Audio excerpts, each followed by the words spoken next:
Ldfr cardiac rehab team.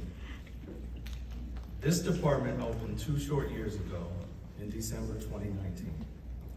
Little did we all know what was to come 3 months from opening with the start of a global pandemic. Despite the challenges incurred, the Seton Bastrop cardiac rehab team has far exceeded anticipated patient volumes.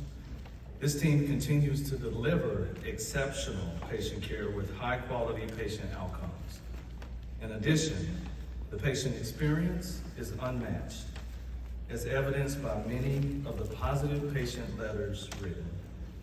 Ascension Seton Bastrop Cardiac Rehab has developed into the program of choice in serving the Bastrop community.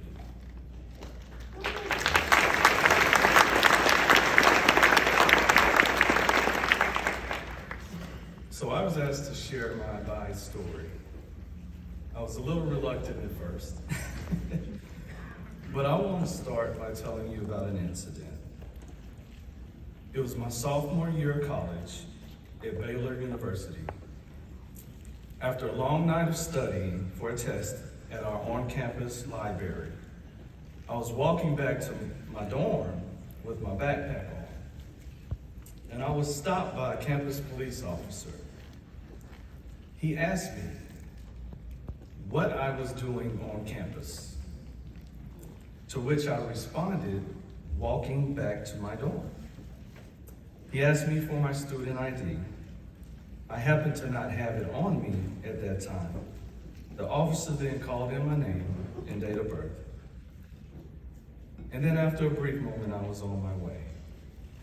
But I remember thinking the implication of his question. Was I somewhere I did not belong? So where did my story begin? I grew up as a native Austinite in East Austin. I attended the Science Academy at LBJ High School. Go Jaguars. I went on to get my undergraduate degree from Baylor University and got my master's degree from Texas State University. My grandmother was a huge influence in my life. She made sure I understood as a Black male the importance of education and how that could help me become successful. She would say, having a degree could open doors that your skin color may close. No one can take the degree away from you. My grandmother cultivated in me the feeling that whatever room that I found myself in, that I did belong. Circumstances made me understand the responsibility of being a minority. I was very blessed as a kid with the opportunity of experience and exposure. It totally opened my world. I was exposed to the arts, theater, music. My grandmother would take me to Zachary Scott Theater, Bass Concert Hall, Broadway series. She had season tickets for many years. So who is this woman? My grandmother got her bachelor's degree in business from Tuskegee Institute in Alabama. She earned her master's degree in English from the University of Texas at Austin in 1957.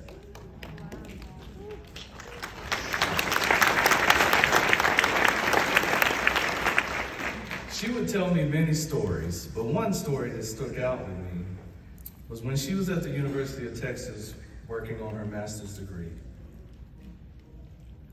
One of her teachers told her that although she may pass her class, that she would not graduate. She graduated with honors.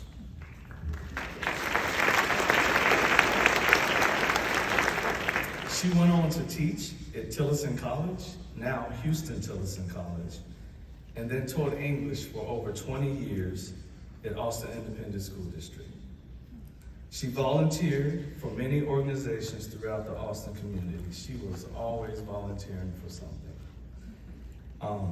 My grandfather was a builder and general contractor. He owned and operated Oliver B. Street Construction on East 11th Street in Austin, Texas for over 40 years. He built many of the black churches in East Austin. He definitely was a trailblazer as well. So I share this with you. Both my grandmother and my grandfather instilled in me purpose, responsibility, belongingness, and a drive to succeed.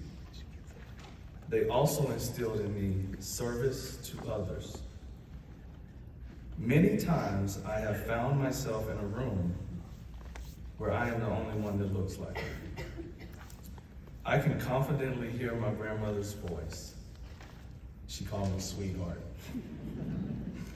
Sweetheart, you do belong in this room. So what that campus police officer didn't realize when he said that to me was that I already knew that I belonged. So I close with this statement.